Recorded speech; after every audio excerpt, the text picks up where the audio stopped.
જેમાં ખ્યાતિકાંડના આરોપીને લોકઅપમાં VIP treatment આપવામાં આવે છે। ડોક્ટર પ્રશાંતને લોકઅપમાં ઘરનું ભોજન પીરસવામાં આવે છે।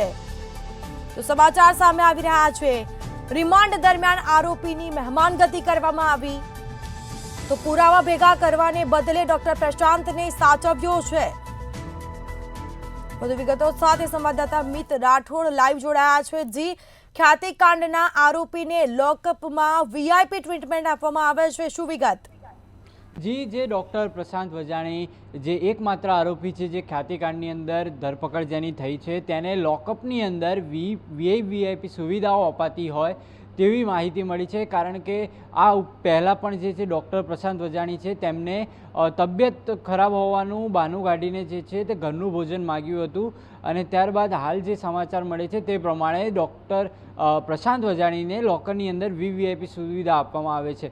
વસ્ત્રાપુર પોલીસ સ્ટેશનની અંદર આ પહેલો બનાવ નથી કે જ્યારે કોઈ પણ ગંભીર ગુનાના આરોપીને જે છે તે આ પ્રકારની વીવીઆઈપી સુવિધા આપવામાં આવતી હોય। આ પહેલાં પણ બિલ્ડર રમણ દશરથને પણ આ પ્રકારની સુવિધા આપવામાં આવી છે। એટલે કેમ આ સુવિધાઓ આપવામાં આવે છે? જે ડૉક્ટર માત્ર દર્દીઓને એટીએમ સમજી પૈસા પડાવતો હોય તેની આ પ્રકારની સુવિધા કેમ આપવામાં આવે છે તે મોટો પ્રશ્ન છે।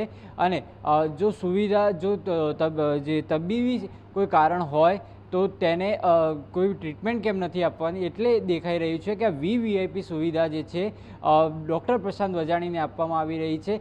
સાથે જ અન્ય જે આરોપીઓ છે તે હજુ સુધી પકડાયા નથી। કાર્તિક પટેલ ઓસ્ટ્રેલિયામાં છે અને તેના સીઈઓ ચિરાગ રાજપૂત જે છે તે હાલ જે ભૂગર્ભમાં ઉતરી ગયા છે। એટલે કોઈ પણ આરોપી અન્ય પકડાયા નથી। કોઈ મોટા અન્ય જે છે ખ્યાતિ હોસ્પિટલને લઈને ખુલાસા થયા નથી। કાર્તિક પટેલના અનેક કૌભાંડોની વિગતો સામે આવે છે, પણ ખ્યાતિ હોસ્પિટલના કોઈ પકડાયા નથી। ત્યારે લોકઅપની અંદર વીવીઆઈપી સુવિધા શા માટે, તે મોટો પ્રશ્ન થઈ રહ્યો છે। જી, બિલકુલથી તમામ જાણકારી આપવા બદલ આપનો આભાર। તો ડોક્ટર પ્રશાંતને લોકઅપમાં ઘરનું ભોજન પીરસાવવામાં આવે છે। આરોપીને શાહી સુવિધા આપવામાં વસ્ત્રાપુર પોલીસ સ્ટેશન માહિર જોવા મળી છે। અગાઉ પણ પોપ્યુલર બિલ્ડરને હાઈફાઈ સુવિધાઓ આપવામાં આવી હતી। રમણ દશરથ પટેલને પણ રિમાન્ડ દરમિયાન હાઈફાઈ સુવિધાઓ આપવામાં આવી હતી।